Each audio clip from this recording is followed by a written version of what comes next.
My name's Daniel Hale. I'm a licensed real estate agent in Ontario, and I help a ton of landlords with property investing, buying, and selling real estate, which means I sell a ton of tenanted properties. And in this video, I'm going to show you how to do it. So make sure you watch till the end, because the truth is, if you do it wrong, this can cost you a lot of time, money, and you could potentially get into a litigation scenario. So let's jump right into it and get started on how to sell your tenanted property. The first thing you want to do is send notice to your tenants, letting them know that you're gonna sell. Now, there's no set amount of time that you need to give that tenant before you put it up for sale, but I always recommend at least 1 to 2 weeks. This allows the tenant to dissect the situation. It allows the tenant to declutter the house, clean up, maybe put away some personal items if they want to, and just overall prepare. Maybe they want to start looking for a new place. Hopefully, it's rare that happens because they sometimes want to fight till the bitter end or try to work out some sort of cash for keys scenario, but still give them that notice because it also sets things off on a good foot. And if you just slap that for sale sign up on the front lawn, it does upset them, makes them feel angry, and it just makes things difficult right off the start. So first things first, give the tenant the notice. Now, the next thing that you want to do is schedule an appointment to actually go sit down with the tenant or jump on a phone call with them. Just have a discussion with the tenants. And your goal here during this discussion is to actually let them know how the sale is gonna go. And if you're not savvy with the landlord and tenant board laws and you don't understand them, have your real estate agent do it. Just make sure they know the landlord and tenant board laws, because what you want to do is discuss with the tenant what could potentially happen to their tenancy. Somebody might buy the property for personal use, which means that the tenant would get evicted for the buyer's personal use. Somebody might buy the property as an investor and assume that tenant, which most of the time only happens if the tenant's actually at market value rent or close to it. If they're really low below market value, then it's going to be hard for somebody to buy that property and have it cover the expenses and assume their tenant. But I have done it many times. It's just a little bit more difficult in that scenario. Now, when that person is discussing the sale process with the tenant and the tenant actually sees that they know what they're talking about, it establishes them a little bit more of an authority figure, and the tenants realize, I'm not going to be able to pull the wool over this person and he's actually going to get the job done. So we should probably actually have a proper discussion and see if we can work something out that's actually beneficial for both parties. Now, during this discussion, you also want to talk about the showing schedule. The landlord by law has the right to show the property between the hours of 8 a.m. to 8 p.m. and you also have to give the tenant 24 hours notice. Now, if the tenant asks you for a showing schedule, I always tell landlords, this is dependent on you if you want to do it. Now, if the tenant is going to allow you interior photos, they're going to clean up the property and actually cooperate during the sale, then I would suggest giving them some sort of a schedule that helps them a little bit, because the tenant does have the right to deny you of any interior photos, and they can leave the house sloppy during the sale, which doesn't help you. So if they allow you to do interior photos, they clean it up, and they're actually extremely cooperative, then it doesn't hurt you to actually give them a showing schedule. But if you're dealing with a tenant that is a bad tenant, maybe they're not paying rent, maybe they're damaging the property, they're just not cooperative, no showing schedule at all, because you need to make sure you're pushing as many showings through the door as possible, because the tenant is then going to get uncomfortable. They're not going to want to stay at the property, and you're actually going to accomplish the sale. If you have no showings, you're not up on the market, and the tenant's bothering you and they are a bad tenant, they're not gonna go anywhere. They're gonna kick their feet up, they're gonna relax on the couch, they're not gonna move because they're comfortable. You actually need to make sure you open up the showing schedule so that it helps you with as many showings as possible and it inconveniences the tenant, and it actually helps you as the seller. And if they do cooperate, the next thing you wanna do, schedule the photos, schedule the marketing material, talk to the tenant, make sure they have good notice that you're coming for those photos so that, again, if they're cooperating on it, they can clean up the property and put away some personal items and things that they might not want to be seen within those photos. The next thing you're gonna wanna put the for sale sign up on the front lawn. The reason why you want to do this is because sometimes the tenant actually doesn't believe that you're selling the property. They think, oh, he just wants me out because my rent is low. Once I'm out, the landlord's going to increase the rent, or this isn't a lawful sale. If you're dealing with that type of scenario, you want to make sure you put a for sale sign on the front lawn to show the tenants that you are serious. And of course, it also helps advertise to the neighborhood that you are selling in case anybody's interested. Next thing you're gonna wanna do is lockbox the property. Put it on the front door, put it on the gas meter at the side of the house, wherever it is.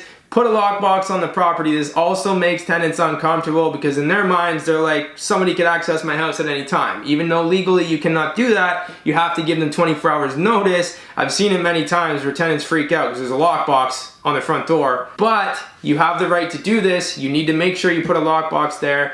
People need to have access to the property when it's time to show it. Now, of course, anybody showing the property is going to be your real estate agent, a licensed real estate agent, or it could be yourself as the landlord. Now it's time to market the property. You want to put the property up for sale on your local MLS board, on Facebook Marketplace, Kijiji, anywhere you can advertise the property for sale. The more eyeballs, the better, because your goal is to get top dollar, is to get the best deal, or maybe you find that investor that wants to assume the tenancy. So the more eyeballs you have on the property, the more viewings, the more showings. You need to make sure you do this.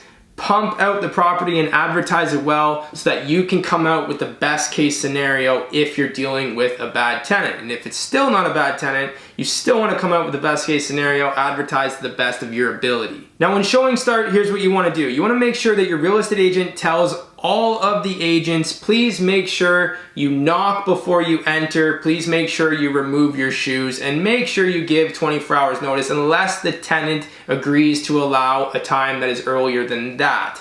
The reason why I say tell people to knock and remove their shoes, because again, I've sold so many tenanted properties, and sometimes you have people, they just walk right in and the tenant's home, or they don't remove your shoes, and the tenant gets frustrated, they start getting mad, they start calling you, texting you. You want to try to keep things on a good foot from start to finish, because it's always more beneficial when the tenant and landlord work together.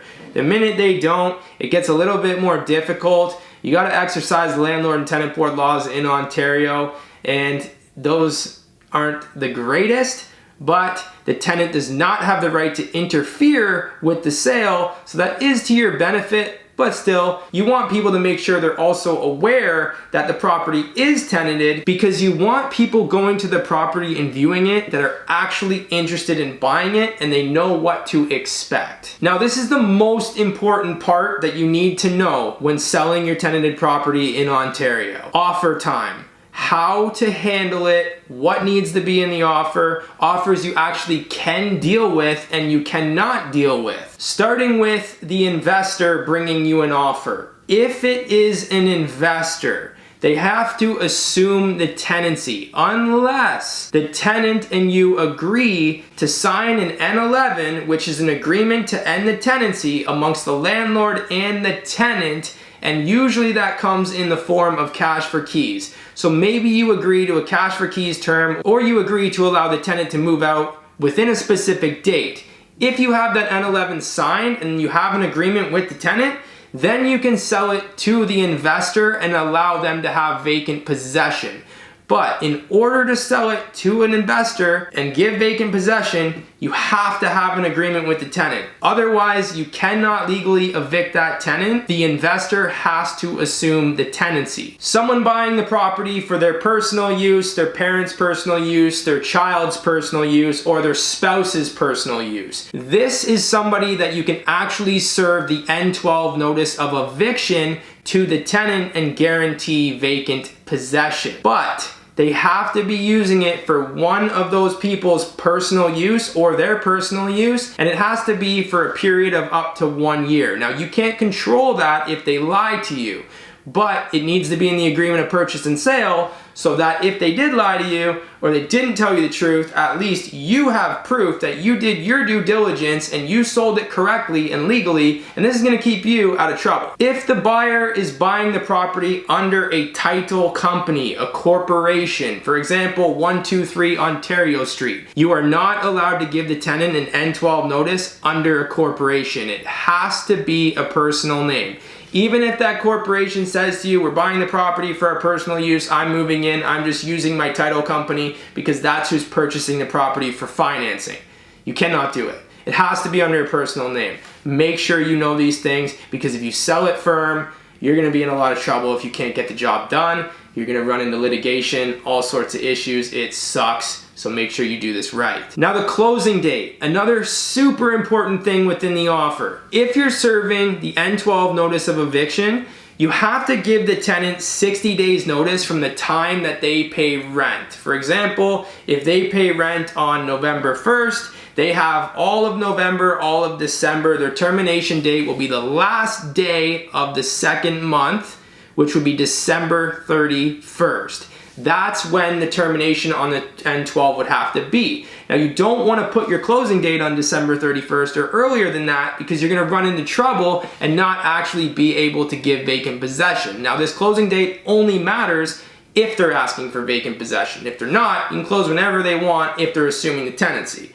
But if they want that vacant possession, on that example, the closing date will not be December 31st. I would still recommend putting January 3rd or 4th, so that you know the tenants moved out, you have time to clean out the property, make sure everything is gone, it's clean, it's good, there's no issues, and then you can close on the property stress-free. When it comes to clauses in the agreement of purchase and sale, the next most important thing, never, ever, ever, ever guarantee vacant possession on a specific date. Just because I'm telling you 60 days notice on that N12 needs to be given, it still doesn't mean the tenant has to leave. If the tenant feels this is an unlawful sale, or they're being completely uncooperative, maybe they don't pay rent, they're not in a rush to leave, they will exercise their right in Ontario to go to a landlord and tenant board hearing. Then, if they do exercise that right and you can't give vacant possession on your closing date, the buyer could sue you, you're gonna end up in a litigation, and again,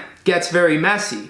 So you want to make sure you have a clause that allows you to extend the closing date if the tenant does not leave. This way, you have enough time to guarantee vacant possession to that buyer. You don't have to stress, you can sleep at night, and you know even if your tenant doesn't leave, you'll just extend the closing date and you will get the tenants out. Now, that leads me to my next point. When you're serving the N12 notice, here's what you need to do. You need to make sure the N12 notice is fully filled out correctly. No spelling mistakes, no errors, otherwise it becomes defective. The landlord and tenant board will throw it in the garbage and you'll waste a ton of time and have to start all over again. You need to make sure the names are correct that are on the lease, the tenant's lawful name, the address, the postal code, everything, who's moving into the property. All of that stuff has to be filled out correctly. The next thing that has to be done correctly is serving it to the tenant correctly. You cannot go there and tape it on their door. That's not deemed as delivered to the tenant. They could claim that a gust of wind came and blew it off the door and they never received it. You want to hand it to the tenant, slide it under their door, put it in their mailbox, or my strongest recommendation, mail it to them. Because if you mail it to them, then it's automatically deemed delivered in Ontario. Just make sure you give yourself a 5-day grace period from the time that they pay rent so that it was delivered on time. Because if it's late, it's defective. Now, after you've served that N12 notice, you want to file it to the landlord and tenant board. The reason why I tell people this is because if you don't file it to the landlord and tenant board and the tenant doesn't see that you actually have a hearing date, they don't believe that you filed it or did it correctly, and again, they're not nervous, they're not worried. If they see a landlord and tenant board hearing, they realize that you've done this correctly, you're serious, and it was a lawful sale, and they're gonna have to leave no matter what anyway. So with that hearing, it makes things more serious and shows the tenant that you are actually doing this eviction and the property is sold. Now when you file it to the landlord and tenant board, you need to file the agreement of purchase and sale, the N12 that you served, and you also need to file a declaration. the buyer is going to sign a declaration stating that they're moving in for a period of at least up to 1 year and they're using it for personal use. If you do all of these things correctly, you will sell your property. It won't be so stressful.